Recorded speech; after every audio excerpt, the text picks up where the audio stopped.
Hello and welcome to Smile and Spread a Little Joy. I'm Deborah, your host, also known as the Smile Lady. One thing I have to say is we were all born to smile.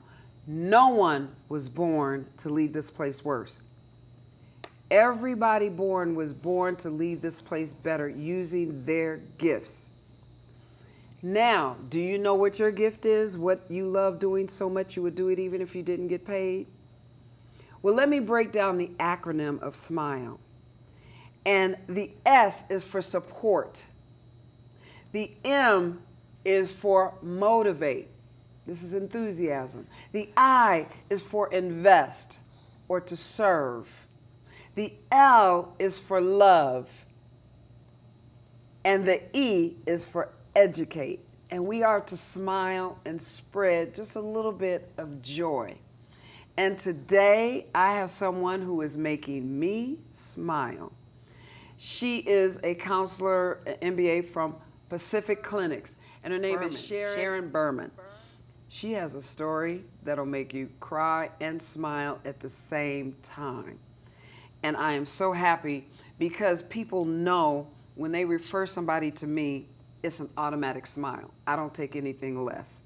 So anyway, without any further ado, I want to introduce you to Sharon, and she can talk about what makes her smile. I weave a smile into her passion. Welcome. Welcome. Oh my goodness, you are so beautiful. And I want the guests to know I just met her, and she was referred highly from a good friend, credible friend. But basically, I want to know, and I want you to talk into your camera, what is it you love doing so much you would do it even if you didn't get paid? Working with people and helping people overcome obstacles.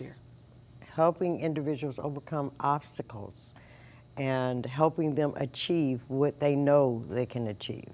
Okay, that is good. See, that's why you were referred to the Smile Lady. That's why you were referred to the Smile Lady.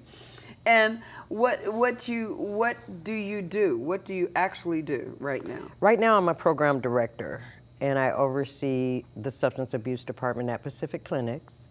And is that here in Pasadena? Yes, right here in Pasadena, and they have clinics all over Los Angeles County. And I have a group of counselors who interact with the clients, and we deal with clients with mental illness, clients with substance use disorders, and parents, families, adolescents, women, men, children, and we help them achieve those issues that they're going through. Now, your support system in this, because I read your bio, which is amazing. You need to write a book, and how you came. You were a dancer. You came from a privileged family. This and any other. How did you get into this substance abuse and your support system in that? Yes, I came from a privileged family, but as I became into my adulthood at the age of about 26, I started interacting with the wrong crowd and ended up using substances myself. I ended up downtown LA, Skid Row, lost everything I had. I was using drugs, alcohol, you name it, I used it. I was Mikey. I wanted whatever you had. And I ended up using drugs and alcohol and got in a lot of trouble and in and out of jail. And the last trip, they told me either you're going to do prison, 13 months, or you're going to do 13 months in a live-in residential treatment program.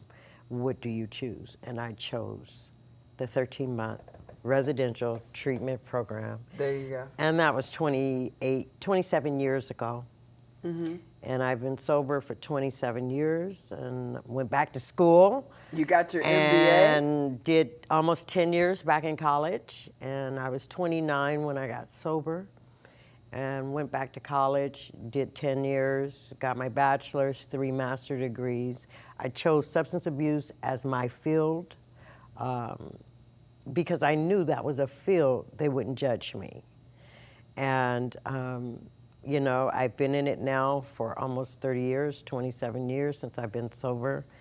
And I worked my way up from a graveyard counselor with a flashlight just checking beds to now running the programs. See, that right there makes me smile. You know, people think, oh, you just want people famous. Do you want this one? No.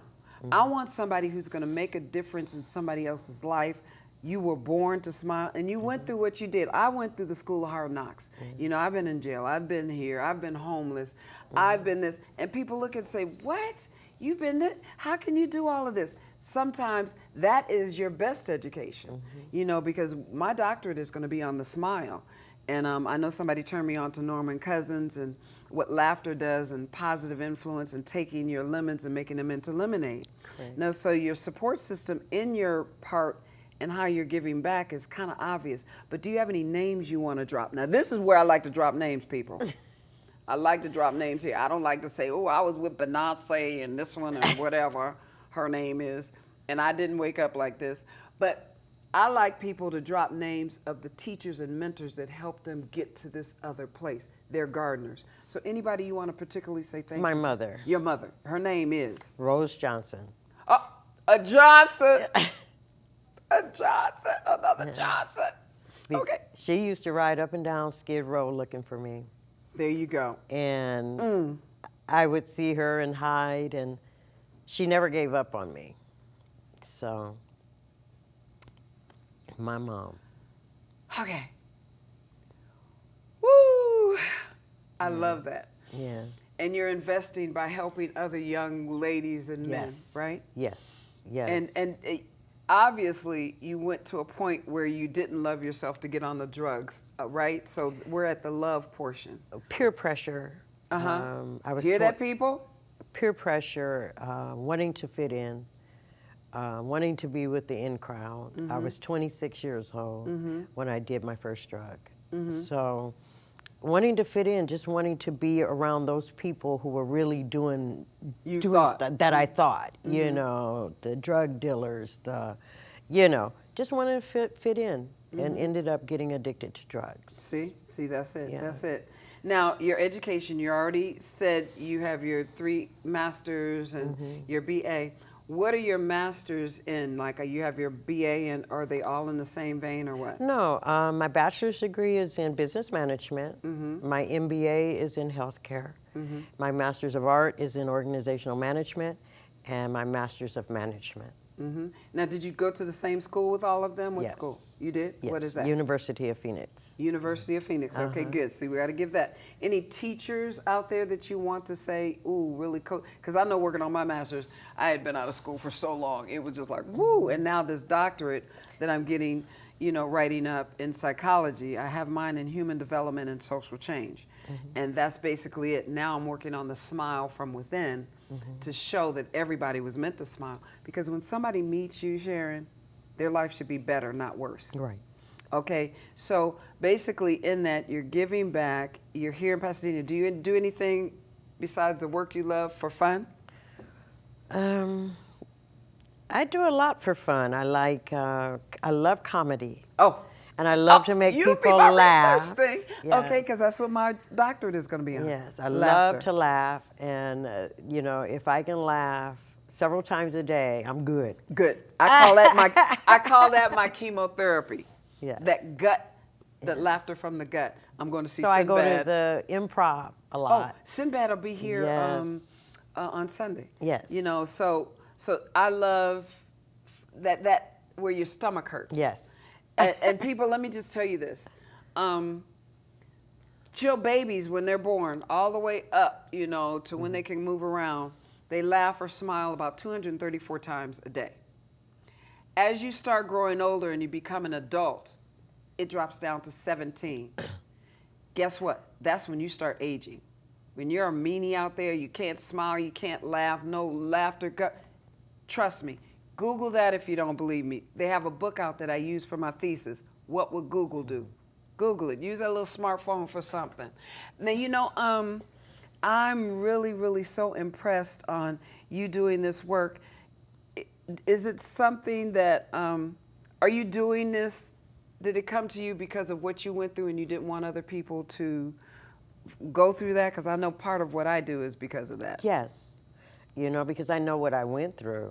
And I didn't want to see another woman, child, or anyone go through what I went through. Downtown LA, and, in and out of dope houses, and, you know, fights, and, you know, drunken moments, and blackouts, and, Oh, you know, not knowing what I did or who I did it with, or, you know, so I don't, you know, I want to help the next person to overcome that and not have to do it, you know, because most people don't know what that's like if they've never been through it. exactly. And they prejudge you and Right. think, oh, all of this and blah. You know, that gets me. Right. You know, one thing I want to say, when you point a finger to somebody, guess what? 4 of them are coming back to you.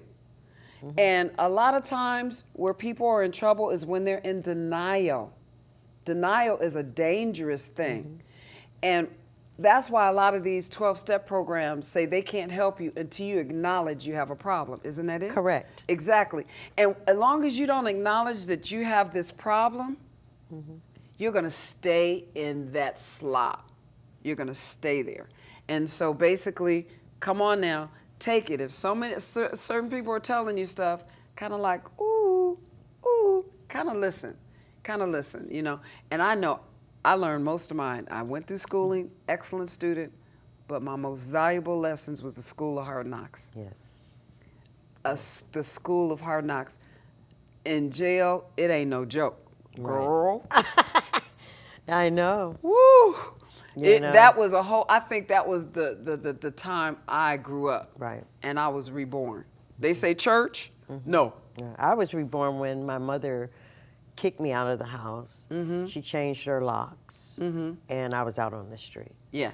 And that's when the Tough light love. bulb- Right, the tough love. And she still went looking for you to Right. make sure she was okay. Right. That's what I'm talking about. You know, and I'm going through issues like that, being a mother, and you go through these phases, and now with my 14 grandchildren and this and then the other, you know, you go like, okay, I have a second chance to, it's like a do-over with grandchildren. Right.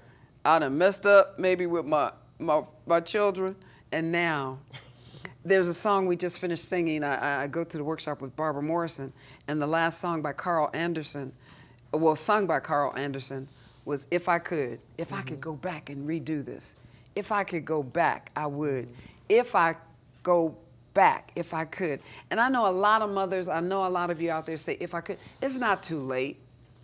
You could go ahead right now. I did not start my higher education until I was 50. My youngest, who will be 33, was a senior in high school. I started back going and chipping away. And why am I doing this? My brother said, what you gonna do with that? You so old. Guess what? I said, to help me be a better person for the young people. That's what it is. And to open more speaking arenas. They listen to you if you say Dr. Johnson. They listen to you if you have a master's in this. You know what I'm saying? So I want you, before we run out of time, when we come back, y'all, she's going to give you her words of wisdom, okay? Words of wisdom from a woman who has been there. So, basically, boom. Welcome back. Did you like that footage of Sharon? Yep. She was a dancer. At Pacific Clinics, we have this footage, and you can come on and share your story. But right now, she's going to give you a few words of wisdom, what she would like to say to someone maybe at the age she went out, what she would like to say to them. So go ahead. Never let anyone tell you you won't amount to anything. You can achieve whatever you want to achieve as long as you put that work in. Right. And I always say it takes 10,000 hours minimum to become an expert in whatever you do. Okay? I want you children, something come to me, you know, paper clips. People say, well, what can I do? Look up paper clips. Google it. With the Holocaust, a child said to the teacher, when she said 6 million people lost their lives, the child said, teacher, how much is 6 million? And she says, you know what? let's collect 6 million paper clips to give you an idea what 6 million is. So they went on this campaign. No, they didn't go buy a box of paper clips and count them. They went on a mission, like people say, I'm going to donate money. They got paper clips and started filling up a jar until they got 6 million. It's a movie, it's a book. See, you can make anything. You teach the way you teach. Now somebody else would probably say, she crazy. No, 6 million. Look up paper clips. If you don't believe me, what would Google do? So right now, do you have anything going on? Do you want to talk about Pacific Clinics and what they would get there and where it is and a number you want to give out? Well, I work for Pacific Clinics here in Pasadena at 2550 Foothill. We have mental health Well, I'll services. be in that chair. I'll be in that chair. I know the crew is trying to tell me to hurry up, give her a discount. We treat people with mental disorder. We treat people with substance disorder. We treat children, women. We have a women's program, women and children. And we treat men, adult men. We also have services inside about 12 high schools, and we treat the kids in school. I also work for Valley Improvement in the evenings. Okay. And that's the DUI school. Oh, DUI. Tiger Woods, is he at that school? I think he got. Oh.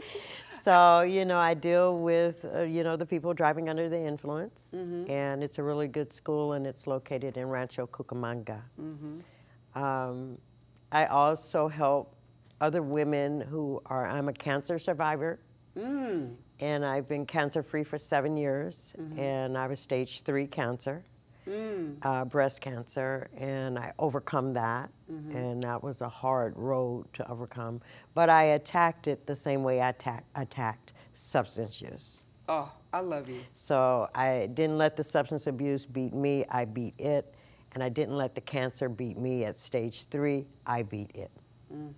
So, you know. So you're a survivor. Yes. You're not a victim. You're Right. a survivor. And I'm going to tell you, people, that it's not how you start this race. It's how you finish it. There you go. And let me tell you this. This is the quote. I want to get it right this time. When a flower doesn't bloom, you fix the environment that it's in, where it grows, right? Not the flower. So you basically are trying to fix the flower when the environment may be the problem. Like she said, peer pressure, this, that. But then again, her mother never gave up on her, even though she did the tough love. So I want to say, just hats off, congratulations. Thank you. I am going to be hooked up. You're my baby, sis. You just a young blood here. I just love it all. See, I'm always wind up being the oldest. I'm a very controlling, oldest, protective big sister. But as hard as I am on one end, I'm as protective and loyal on the other end. So do you have any children or any brothers and sisters? Or I have a brother. He's Jeffrey. And, how much older? He's only 11 months older. We're the same age right now. Okay, isn't that, you know what that's called? Irish twins. Yeah. When you're born within the same year, is considered an Irish twin, so Well, that's your twin brother. Yeah, we're the same age right now. He'll turn his next age in November. Okay. November 26th. Okay, November 26th coming up. Okay, you have any children or? No children. Okay. I have a dog and a bird. Okay, what's your dog's name? Maybe we can have a play date. I have a blue-eyed Siberian Husky. Okay, And, okay, and your that's bird my is? child. Popeye is my bird. He's What a type? white dove. A white dove? Yes. Okay, well, Tweety, I'm wondering if Tweety and the dove could have a play date. I don't know if birds, do birds have play dates? Yeah. Oh. Okay, well, Tweety, I'm calling out to you. You have a play date with a dove, right? And then my little big, huge poodle will go with your Siberian Husky. Yeah. Yeah, so we got to get together for part 2. You do exude a smile. And maybe we could do some workshops together. I would love to do a workshop here on air with some maybe women that have some testimonials and stuff like that. So I'm just really, really impressed. Now, this wasn't hard as you thought. Yeah. Right? It wasn't? No. See, I told Not at you. all. Not at I all. told You made you. me feel very comfortable. Very Thank good. you very much. So thank you so much for smiling. And again, I say holding on to anger and resentment is like taking poison, hoping the other person dies. Now you know that ain't right. Right? Thanks for smiling. Share yours. You know what? That is so amazing.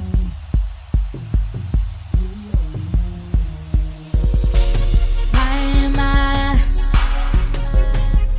I'm burning, blazing, ready to ride, ready to gun it. But the time is not right, no. Pressure's building up, it seems that there has been enough stall, enough desire, steady falling, never climbing higher. Now I'm ready to ride. I know you have heard it before, but this is different. You have been here for far too long. Are you ready to ride? 'Cause I'm here now. I win. Oh yeah, I'm here now. I win. 'Cause I'm here now. I win. Oh yeah, I'm here now. We win. 'Cause I'm here now. I win. Yeah, I'm here now. I win. 'Cause I'm here now. I win. Oh yeah, I'm here now. We win. Wanna be a winner, right? Did you know? You were born to be a winner, right? Did you know? Born to be a winner, right? Yeah, I know. Born to be a winner, right? Yeah, I know. Yeah. The writing is on the wall. It's completed, finished. You have the upper hand, yeah. I already won it. And I know it looks bleak. Got you feeling kinda weak, yeah. Don't know how much can take you on the verge of that breakdown. I know you have heard it before, but this is different. You have been here for far too long. Are you ready to ride? 'Cause I'm here now. I win. I'm here now. I win. 'Cause I'm here now. I win. Oh yeah, I'm here now. We win. 'Cause I'm born to be a winner, right? Yeah, I'm born to be a winner, right? 'Cause I'm here now. I win. Oh yeah, I'm here now. Oh, we win. Yeah, I was born to be a survivor, opposite of a product of my environment. They surprised I ain't dead or locked up. The drama, been through it, refused to be influenced by the voices saying that dreams wasn't meant for pursuing. They thought failure was destined to be the bottom line, waiting on me to fall, but only saw me defy the odds. Keep my head to the sky, but stay low to the ground. Stick to the fact that built the last, my moment is now. Yeah, we got 'em, 'cause I'm here now.